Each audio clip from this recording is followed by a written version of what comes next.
What's up, peoples? That's right, I'm back. More retro gaming stuff.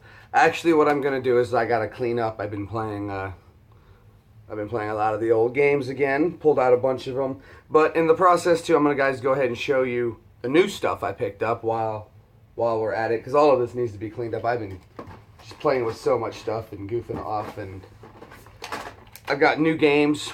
Let's go ahead and start off some of the new stuff I've just recently picked up. Alright, so I got the Kirby on a Game Boy.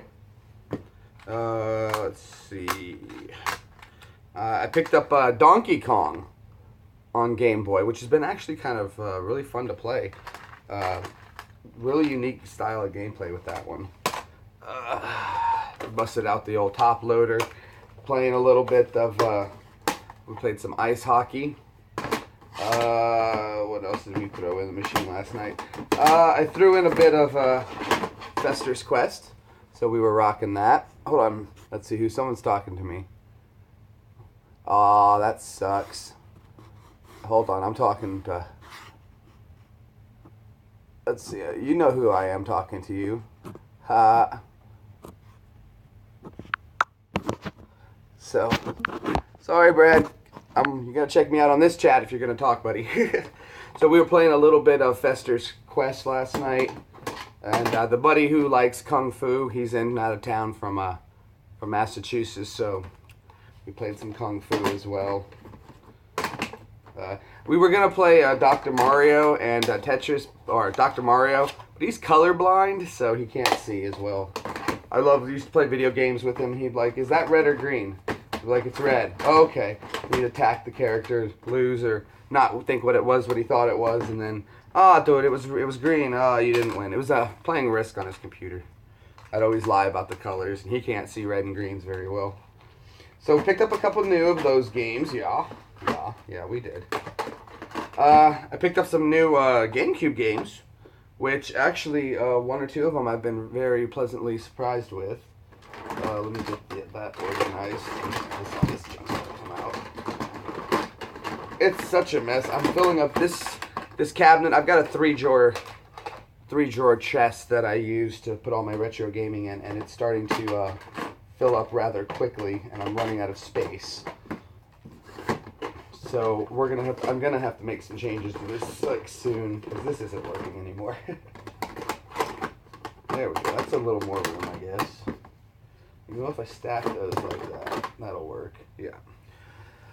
So one of the first new games that we picked up for the GameCube was, I got this for the wife. She likes to collect, for some reason, Mary-Kate and Ashley Olsen games. She has like all the movies, so I don't think she's a huge fan of them. She collects them. So I picked her up that for GameCube. I actually played a little bit of it last night. It was kind of difficult, so a little bit of fun actually. Let's see the other new game. Where is it?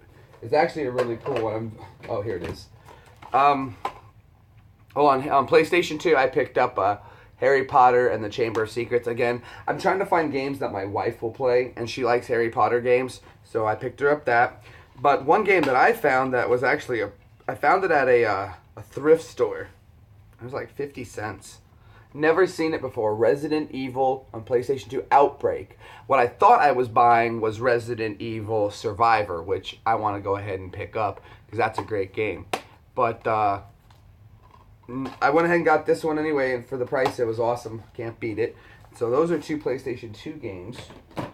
There's one more game. I'm missing it though. I gotta find it. Here it is.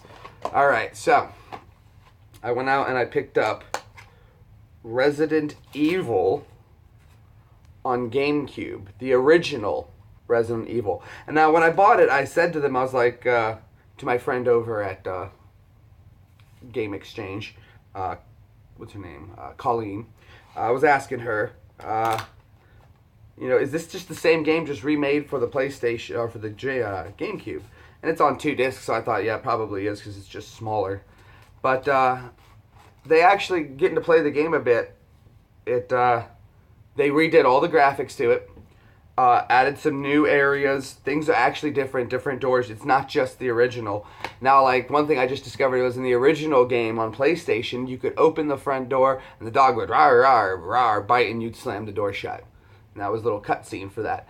In this one, I went to go do it. This time, opened up the door, and like 3 dogs were outside, and they came charging. 1 got in, and I was like, oh crap, that was totally unexpected. It's also a lot harder. You die a lot quicker. Normally, you could get 2 or 3 attacks in and push them off easy enough, but that's not happening. So that game's been really, really fun to play. We're building up the little library for that one. Oh, here's another game I picked up. This is for the PlayStation. And speaking of PlayStations, we'll talk about that in just a second. Alright, so I picked up Tiny Toon Adventures, Plucky's Big Adventure on PlayStation. Again, I've never played it before, but the wife is a fan of Tiny Toon games, so I went ahead and picked her up some Tiny Toon games. And I love going to the game exchange because you can find like stupid little quirky games like that. I mean, look at the price. That's dirt cheap. $2.95, $3 for this game at a store. Guarantee with it that it'll work. So you can't beat it. All right. So we were saying about PlayStation. So I got a hold of an extra PlayStation from a guy, and another GameCube, and he said he doesn't know if they're working or not. Blah blah blah. No cords, nothing. So I went ahead and I was like, all right, how much is it? He said $10. Cool, I'll take them. So I bring them back to the house. I had the working cords for everything. I tested the GameCube. The GameCube's not working. We got a eye problem. It's not spinning the disc. Something with the eye, I believe it is. And the PlayStation, I plugged in and it was working. So I was like, cool.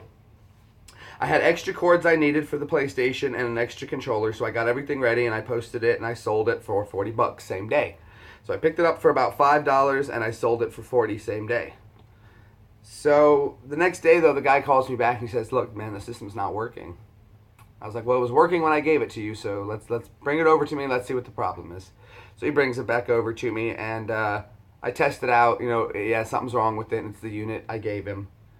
But so what I did is I took the PlayStation that I had for my personal collection, and I gave him that one and in exchange for the broken one. And I'm like, well, now I'm stuck. So I happen to know a place, a thrift store, that had some old PlayStations sitting around. No cords, just stacked up. Working, I don't know. So I went in there and I picked those up for a certain amount. Well, not going to say what. But it was relatively pretty cheap. And I went ahead and took those apart. And I found out the original one that I sold that guy, it had a bad power switch.